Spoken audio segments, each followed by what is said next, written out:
ابر اقبال سے آ رہی تھی صدا، یہ چمن مجھ کو آدھا گواہ۔ 16 دسمبر کو وطن عزیز کے دو لخت ہونے کا سوگ منایا جاتا ہے۔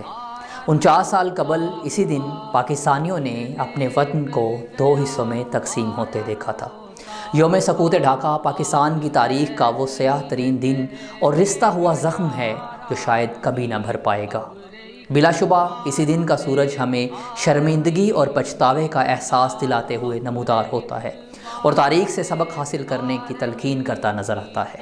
اس حقیقت سے انکار نہیں ہے کہ بھارت نے کبھی بھی پاکستان کے وجود کو تسلیم نہیں کیا اور ہمیشہ اس موقع کی تلاش میں رہا ہے کہ کسی طرح پاکستان کو تقسیم کر دے۔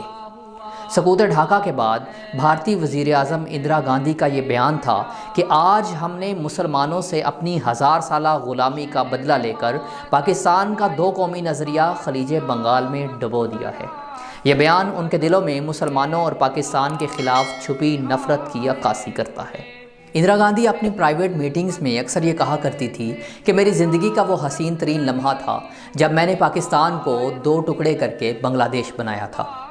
اندرا گاندھی کے حوالے سے امریکہ کے سابق سیکرٹری خارجہ ہنری کسنجر نے بھی اپنی کتاب میں یہ انکشاف کیا ہے کہ اندرا گاندھی سقوط ڈھاکہ کے فوراً بعد مغربی پاکستان پر جنگ مسلط کرنے کا ارادہ رکھتی تھی، مگر وہ عالمی طاقتوں کی ناراضی اور ناسازگار حالات کے باعث ایسا کرنے سے باز رہی۔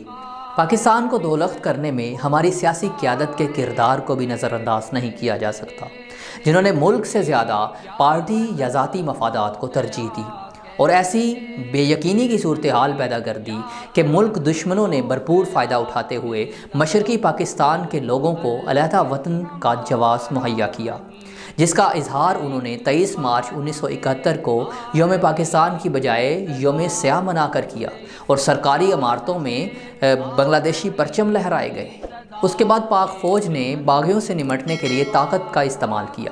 اس صورتحال کا بھارت نے بھرپور فائدہ اٹھایا اور فوج کے خلاف بنگالیوں کا قتل عام اور انسانیت سوز مظالم ڈھانے جیسے منفی پراپیگنڈے شروع کر دیے۔ یہ حقیقت بھی سب کے سامنے ہے کہ بھارتی پارلیمنٹ نے 71 کی جنگ سے پہلے مشرقی پاکستان کے علیحدگی پسندوں کی تنظیم مکتی بانی کی مدد کے لیے ایک قرارداد منظور کی تھی، جبکہ بھارتی فوج مکتی بانی کے شدت پسندوں کو ہتھیار، مالی امداد اور ٹریننگ وغیرہ دینے میں پیش رہی۔ مکتی بانی کے ان باغیوں نے 71 کی جنگ سے قبل ہی پاک فوج کے خلاف اپنی گوریلا کارروائیوں کا آغاز کر دیا تھا اور 3 دسمبر 1971 کو جب پاک بھارت جنگ کا آغاز ہوا تو تقریباً 2 لاکھ باغیوں نے بھارتی فوج کا بھرپور ساتھ دیا تھا۔ حمود الرحمان کمیشن نے بھی اپنی رپورٹ میں اس بات کا انکشاف کیا ہے کہ قیام پاکستان کے بعد مشرقی پاکستان میں موجود 1.5 کروڑ ہندو وہاں انتشار پھیلانے میں مصروف تھے۔ ناظرین، دنیا کی کوئی بھی فوج اپنی ہی عوام سے کبھی جنگ نہیں جیت سکتی۔ یہی کچھ مشرقی پاکستان میں بھی ہوا۔ سانحہ مشرقی پاکستان سے ہمیں یہ سبق ملتا ہے کہ عدم مفاہمت اور دوسروں کے مینڈیٹ کا احترام نہ کرنا ملک کو دو لخت کرنے کا سبب بنتا ہے اور ایک انمٹ نقش تا حیات باقی رہ جاتا ہے۔